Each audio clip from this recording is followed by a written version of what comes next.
దివ్య చైతన్యంతో కనెక్ట్ అవుతూ జగద్గురువైన శ్రీకృష్ణ పరమాత్మ యొక్క శక్తి స్థితి జ్ఞానాలను తీసుకుంటూ మనం చక్కగా శివపార్వతుల యొక్క శక్తి చైతన్యంతో చక్కగా కనెక్ట్ అవుతూ రెండవ సంగతి గురించి తెలుసుకుందాం. అతను సమతుల్యంగా ఉంటాడు. మూడోది, ఒకవేళ ఈ రెండు విషయాలు జరిగితే కేంద్రీకృతం అవడం, సమతులనం, చాలా సంగతులు దాని వెనకాల వస్తాయన్నమాట. అతను ఎల్లప్పుడూ సౌఖ్యంగా ఉంటాడు. పరిస్థితి ఏదైనా సుఖంగా ఉండడం అనేది పోగొట్టుకోబడదన్నమాట. పరిస్థితి ఏదైనా సరే బేషరతుగా సౌఖ్యత అనేది కోల్పోవడం ఉండదని నేను చెప్తున్నాను, ఓషో మాస్టర్ చెప్తున్నారు. ఎందుకంటే కేంద్రంలో ఉండేది ఎవరైనా సదా సుఖవంతంగా ఉంటారు. ఒకవేళ మరణం వచ్చినా సరే అతను హాయిగా ఉంటాడు. ఎవరైనా ఏ అతిథిని అయినా ఎలాగ ఆదరిస్తారో అలాగే మరణాన్ని కూడా స్వీకరిస్తారన్నమాట. దుఃఖం వచ్చినట్లయితే అతను దానిని అంగీకరిస్తాడు. ఏమి జరిగినా సరే అతన్ని కేంద్రం నుంచి అది తొలగించలేదన్నమాట. ఆ సౌఖ్యత కేంద్రీకృతం అవటం యొక్క ఉపఫలితము. అంటే మధ్యంగా కేంద్రీకృతమై సమతుల్యంతో ఉన్నప్పుడు అవన్నీ సంభవిస్తూ ఉంటాయి అని చెప్తున్నారన్నమాట. ఏ సంగతి మహా గొప్పది కాదు. ప్రతి విషయము పవిత్రమైనదిగా, అందంగా, పావనంగా అవుతుంది. ప్రతి సంగతి అన్నమాట. అతను ఏమి చేసినా ఏదైనా సరే అది కట్టకడపటి ధ్యేయం. ఒకవేళ అదే చిట్ట చివరి అవధానమేమో అన్నట్లుగా ఉంటుందన్నమాట. ఏ సంగతి అక్కర్లేనిది కాదు. అతను ఇలా అనడు, ఇది అల్పమైనది, ఇది మహా గొప్పది. నిజానికి ఏ విషయము గొప్పది కాదు, లేదా ఏ సంగతి చిన్నది స్వల్పమైనది కాదు. అన్నీ కూడా అవసరమే. మనిషి దానిని తీసుకునే విధానం అర్థవంతమైనది. ఆ తీసుకునే విధానాన్ని బట్టి ఉంటుందన్నమాట. ఒక స్వయం నిజస్థితత్వం పొందిన వ్యక్తి, ఒక సమతుల్యంగా ఉండి కేంద్రీకృతం అయిన వ్యక్తి ప్రతి సంగతిని కూడా మార్చేస్తాడు. ఆ అసలైన స్పర్శయే దానిని గొప్పగా తయారు చేస్తుందన్నమాట. మరి పత్రిసార్ అలాగే కదండి, చూపు ద్వారా స్పర్శ ద్వారా ఎంతమందినో బాగు చేశారు ఆయన మహానుభావుడు. మీరు ఒక బుద్ధుని గమనించినట్లయితే అతను నడవడం మీరు చూస్తారు. అతను నడవడాన్ని ప్రేమిస్తాడు.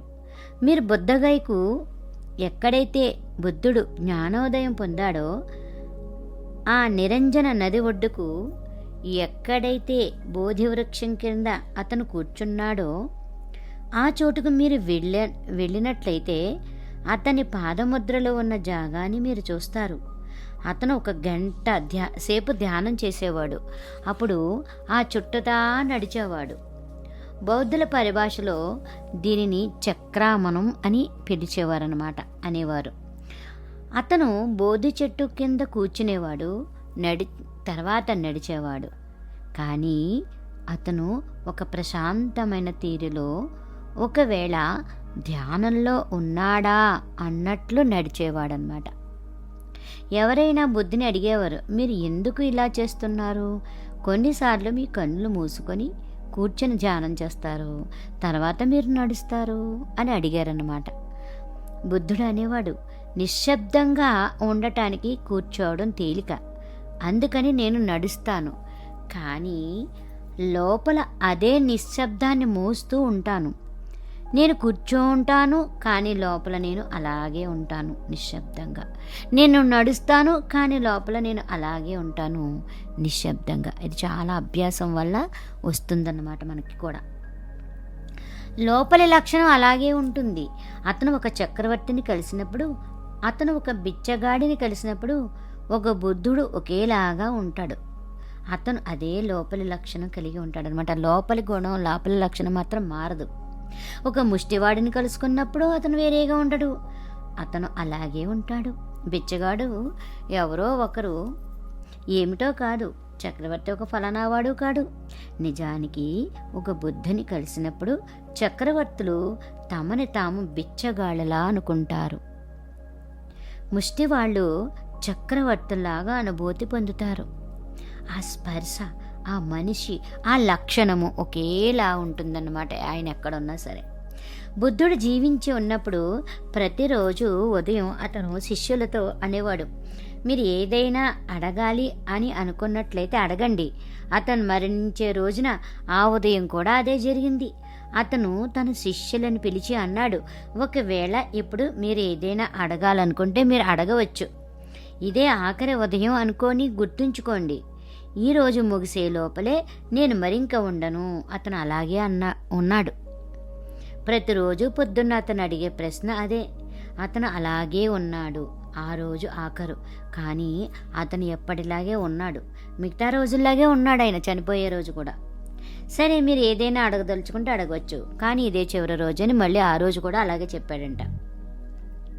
అతని గొంతులో ఏ మార్పు లేదు, కానీ శిష్యులు ఏడవడం మొదలుపెట్టేశారు. వాళ్ళు ఏదో ఒకటి అయినా అడగటమే మర్చిపోయారు. ఏం అడగాలి అన్న స్థితిని మర్చిపోయారు అన్నమాట వాళ్ళు. బుద్ధుడు అన్నాడు, మీరు ఎందుకు ఏడుస్తున్నారు? మీరు ఇంకే ఇతర రోజునైనా ఏడిస్తే పర్వాలేదు, కానీ ఇది చివరి రోజు.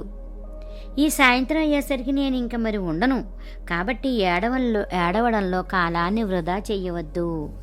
ఇంకో రోజు అయినా సరే, ఇది ఏమో సరే పర్వాలేదు. ఇంకో రోజు అయితే ఇది ఏమో సరే పర్వాలేదు. మీరు సమయాన్ని వ్యర్థం చేయొచ్చు, కానీ ఏడవడంలో ఇప్పుడైతే మీ కాలాన్ని వృధా చేయకండి. మీరు ఎందుకని ఏడుస్తున్నారు? మీరు ఏదైనా అడగదలుచుకున్నట్లయితే అడగండి నన్ను. అన్నతో జీవితంలోనూ మరణంలోనూ ఒకేలాగా ఉంటాడు. కావున ముచ్చటగా మూడవది ఏమిటంటే స్వయం నిజస్థిత్వం పొందిన మనిషి సౌఖ్యంగా ఉంటాడు. జీవితం మరణం ఒకలాగే ఉంటాయన్నమాట.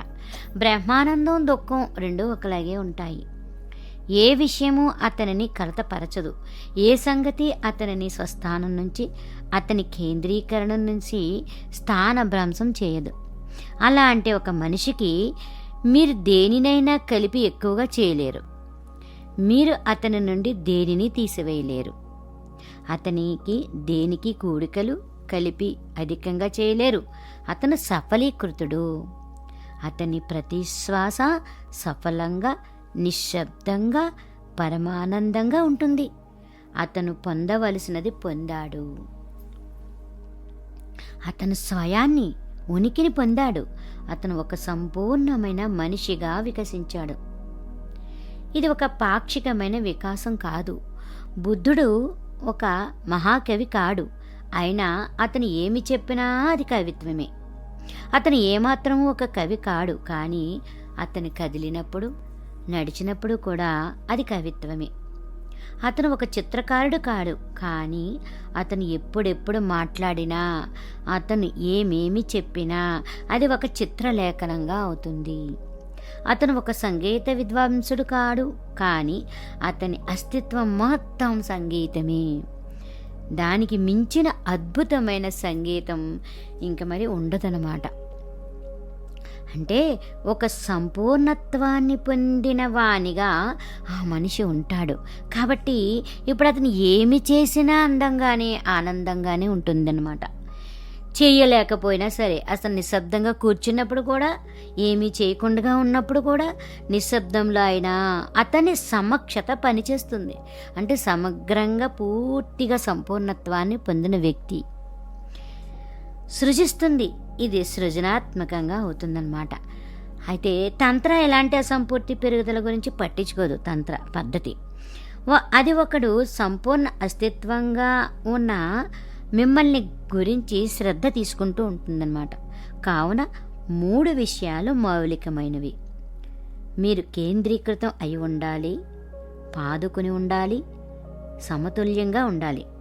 అంటే సతతము మధ్యలోనే అయితే ఎలాంటి ప్రయత్నము లేకుండా ఉండాలి అని అర్థం అన్నమాట. ఒకవేళ ప్రయత్నం ఉన్నట్లయితే మీరు సమతుల్యంగా ఉండరు. మీరు ప్రయత్నం చేశారనుకోండి సమతుల్యంగా ఉండదు. ప్రయత్నం మీదే మన దృష్టి అంతా ఉంటుంది. మీరు సౌఖ్యంగా ఉండాలి, ఈ విశ్వంలో సుఖంగా, ఈ ఉనికి స్వస్థానం అన్నట్లుగా ఉండాలి. అప్పుడు చాలా విషయాలు వెన్నంటి వస్తాయి. ఇది మౌలికమైన అవసరం. ఎందుకంటే ఈ అవసరం నెరవేరేదాకా మీరు పేరుకి మట్టుకే మనిషి అవుతారు. మీరు మనిషి అవ్వగలిగే ఒక సాధ్యత ఉంటుందన్నమాట. యథార్థంగా మీరు ఒక మనిషి ఇంకా కాలేదు. మీరు అలా అవ్వగలరు. మీ శక్తి సామర్థ్యాలు, మీకు ఆ శక్తి సామర్థ్యాలు ఉన్నాయి. కానీ ఆ సత్తా నిజము అయ్యేటట్లు చెయ్యాలి. రెండవ ప్రశ్న, దయచేసి నిధిధ్యాసని, ఏకాగ్రతని, ధ్యానాన్ని వివరించండి అని ఒక ప్రశ్న అడిగారు. దానికి జవాబు అనమాట. ఒకే దిశలో ఆలోచించడాన్ని నిధిధ్యాస అంటారు. అంటే మనందరం ఆలోచిస్తాము, అది నిధిధ్యాస కాదు. ఆ ఆలోచించడం ఒక దిశగా వెళ్ళేది కాదు, అస్పష్టంగా ఎక్కడికి చేరకుండా ఉంటుంది కదా. నిజానికి మనం ఆలోచించటం నిధిధ్యాస కాదు. కానీ దేనిని ఫ్రాయిడ్లను గొలుసుకట్టు అని అంటారో అదే మన ఆలోచించడం అవుతుందన్నమాట. ఒక ఆలోచన ఇంకో దానిలోకి ఎలాంటి నిర్దేశనము మీ నుంచి లేకుండా దారి తీస్తుంది. గొలుసుకట్టు వలన ఆలోచన దానికదే ఇంకొక దానిలోకి అలా వెళ్ళిపోతూ ఉంటాయన్నమాట. ఒకదాని తర్వాత ఒకటి దాని లింకప్ అయి ఉంటాయన్నమాట. మీరు వీధిలో వెళ్తున్న ఒక కుక్కను చూస్తారు. ఆ కుక్కను చూసిన మరుక్షణమే మీ మనస్సు కుక్కల గురించి ఆలోచించడం మొదలు పెడుతుంది. ఆ కుక్క ఈ ఆలోచనల్లోకి మిమ్మల్ని దారి తీయించింది. తర్వాత మనసుకి గొలుసు కొట్టు సంబంధాలు చాలా ఉంటాయి. మీరు ఒక చిన్న పిల్లవానిగా ఉన్నప్పుడు ఫలానా ఒక కుక్క అంటే భయపడేవారు. ఆ కుక్క మదిలోకి వస్తుంది. ఆ తర్వాత కుక్కలు మర్చిపోబడతాయి. అప్పుడిక కేవలం ఆ గొలుసు కట్టు ద్వారా మీ బాల్యం గురించి పగట కలలు కనడం మొదలుపెట్టేస్తారు. ఆ తర్వాత మీ బాల్యం మిగతా ఇతర విషయాలతో కూడుకుని ఉంటుంది. అలా మీరు వలయాలలో తిరుగుతూ ఉంటారనమాట. ఆలోచన అనే వలయాలలో మీరు ఎప్పుడైనా సౌకర్యంగా ఉన్నప్పుడు మీ ఆలోచించడం నుంచి వెనక్కి ఎక్కడి నుంచి అయితే ఆలోచనలు వచ్చాయో అక్కడికి వెళ్ళడానికి ప్రయత్నించండి. అడుగులని వెనక్కి మళ్ళిస్తూ వెనక్కి వెళ్ళండి. అప్పుడు అక్కడ ఇంకొక ఆలోచన ఉన్నట్లు మీరు చూస్తారు. అది దీనికి దారి తీసింది. అవి తర్కబద్ధమయ్యే ఉండవు. ఎందుకంటే వీధిలోనే ఒక కుక్క ఎలాగ మీ బాల్యంతో కలిపి ఉంచుతుంది కదా, అలా అన్నమాట. ఇక్కడ ఏ తర్కయుక్తమైన సంబంధము ఉండదు. మీ మనస్సులో గొలుసుకట్టు ప్రవాహము మాత్రమే ఉంటుంది. ఒకవేళ నేను ఈ వీధిలోకి వెళ్తూ ఉంటే అదే కుక్క నన్ను నా బాల్యంలోకి తీసుకువెళ్ళదు. అది వేరే ఇంకో దానిలోకి తీసుకెళ్తుంది. ఇంకొక మూడో వ్యక్తితో ఇంకా అది వేరే మరో దానిలో దారితీస్తుంది. అలా గొలుసుకట్టు అనమాట. ప్రతి ఒక్కరూ గొలుసుకట్టు సముదాయాలు వారి వారి మనసులలో కలిగి ఉంటారు. ఏ ఒక వ్యక్తి అయినా ఏదో జరగడం, ఏదో ప్రమాదం ఈ గొలుసుకట్టు ప్రవాహంలోకి దారి తీస్తుందన్నమాట. అప్పుడు మనస్సు ఒక కంప్యూటర్లా పనిచేయడం మొదలు పెడుతూ ఉంటుంది. ఆ తర్వాత ఒక సంగతి ఇంకొక దానిలోకి దారితీస్తుంది. ఆ ఇంకొకటి మరో దానిలోకి తీసుకెళ్తుంది. అలా మీరు వెళ్తూనే ఉంటారు. రోజంతా అదే పని మీరు చేస్తూనే ఉంటారన్నమాట. ఒక కాగితం ముక్కపై మీ మనస్సులోకి ఏమి వస్తే దానిని నిజాయితీగా వ్రాయండి. మీ మనస్సులో ఏం జరుగుతుందో చూస్తే మీరు కేవలం ఆశ్చర్యపోతారు. రెండు ఆలోచన మధ్య ఎలాంటి సంబంధము ఉండదు. ఇక్కడ మీరు ఈ రకంగా ఆలోచించడాన్ని చేసుకుంటూ పోతారు. దీన్ని మీరు ఆలోచించడం అంటారా? ఇది కేవలం ఒక ఆలోచనతో మరో ఆలోచన కలిపి ఉండడం అన్నమాట. అవి వాటిని ఇంకొక దానిలోకి అలా తీసుకువెళ్ళబడుతూ ఉంటుందన్నమాట. అలా వెళ్తూనే ఉంటారు ఆలోచనల ప్రవాహంలో కొట్టుకుంటూను. ఆలోచన గొలుసుకట్టు సముదాయం ద్వారా కాకుండా నిర్దేశించినప్పుడు అది నిధిధ్యాస అవుతుంది. మీరు ఒక ఫలానా సమస్యపై పనిచేస్తూ ఉంటారు. అప్పుడు మీరు అన్ని ఆలోచనల సముదాయాలను ప్రక్కకి తొలగించేస్తారు. మీరు సమస్యపై మాత్రమే దృష్టి పెట్టి మీ మనస్సుని నిర్దేశిస్తారు. మనస్సు ఇంకేదైనా ప్రక్కదారిలోకి, ఇంకో వంక మార్గంలోనికి, ఇంకేదో గొలుసుకట్టు ప్రవాహంలోకి పోవడానికి ప్రయత్నం చేస్తూనే ఉంటుంది. మీరు ఆ ప్రక్కదారులన్నిటినీ ఖండిస్తారు. ఒకే ఒక్క మార్గంపై మాత్రమే మీ మనసును నిర్దేశిస్తారన్నమాట. ఒక సమస్యపై పని చేస్తున్న ఒక వైజ్ఞానిక శాస్త్రవేత్త నిధిధ్యాసలో ఉంటాడు. అదే పని మీద ఉంటాడనమాట. ఒక సమస్యపై పనిచేస్తున్న ఓ తర్కవేత్త, ఒక సమస్యపై పనిచేస్తున్న గణిత శాస్త్రజ్ఞుడు నిధిధ్యాసలో ఉంటారు వాళ్ళు. ఒక కవి ఒక పువ్వుపై నిధిధ్యాసను ఉంచుతాడు. అప్పుడు ప్రపంచం మొత్తం అంతా అతని దృష్టిలోంచి తొలగింపబడుతుంది. అక్కడ ఇంకేమి ఉండదు. ఆ పువ్వు అతను చెప్పే కవిత్వం తప్ప. ఆ పువ్వు, ఆ కవి మాత్రమే ఉంటారనమాట. అతను ఆ పుష్పంతోనే కదులుతూ ఉంటాడు. ప్రక్కదారుల నుంచి చాలా సంగతులు ఆకర్షిస్తాయి, కానీ అతని మనస్సుని ఇంకెక్కడా చలించడానికి అతను అనుమతించడు. మనస్సు ఒకే గీతపై నిర్దేశించబడి కదులుతూ ఉంటుంది. ఇదే నిధిధ్యాస అంటే అర్థం. సైన్స్ నిధిధ్యాసపై ఆధారపడి ఉంటుంది. ఇలాంటి తర్కబద్ధమైన ఆలోచించడం అయినా నిధిధ్యాసగా ఉంటుంది. ఆలోచన నిర్దేశింపబడి ఉంటుంది. ఆలోచించడం మార్గదర్శకత్వం చేయబడుతుంది. మామూలుగా ఆలోచించడం అసంబద్ధమైనది. నిధిధ్యాస తర్కబద్ధమైనది అనమాట, హేతుయుక్తమైనది. ఇది కొంతవరకు పర్వాలేదన్నమాట. మరి ఇప్పుడు ఏకాగ్రత ఉంది. ఏకాగ్రత అనేది ఒకే బిందువు వద్ద నిలిచి ఉండటం అన్నమాట. అది ఒక ఆలోచించటం కాదు, అది నిధిధ్యాస కూడా కాదు. అది నిజానికి ఒకే బిందువు వద్ద మనస్సుని ఇంకా ఏమాత్రమూ కదలడానికి ఒప్పుకోకుండా ఉండడం అన్నమాట. సామాన్యమైన ఆలోచించడంలో మనస్సు ఒక పిచ్చివానిలా చలిస్తూ ఉంటుంది.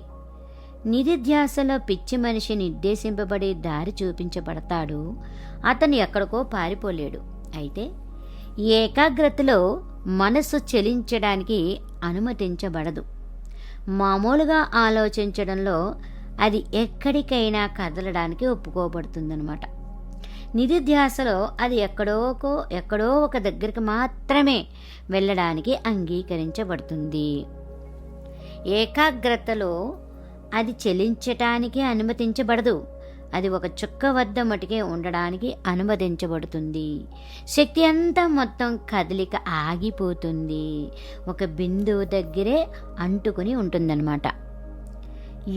యోగా ఏకాగ్రతకి చెందింది. యోగా సామాన్యమైన మనస్సు నిర్దేశత లేకుండా ఉండే ఆలోచించడంతో ఉంటుందన్నమాట. శాస్త్రీయమైన మనస్సు నిర్దేశింపబడిన ఆలోచించడంతో ఉంటుంది.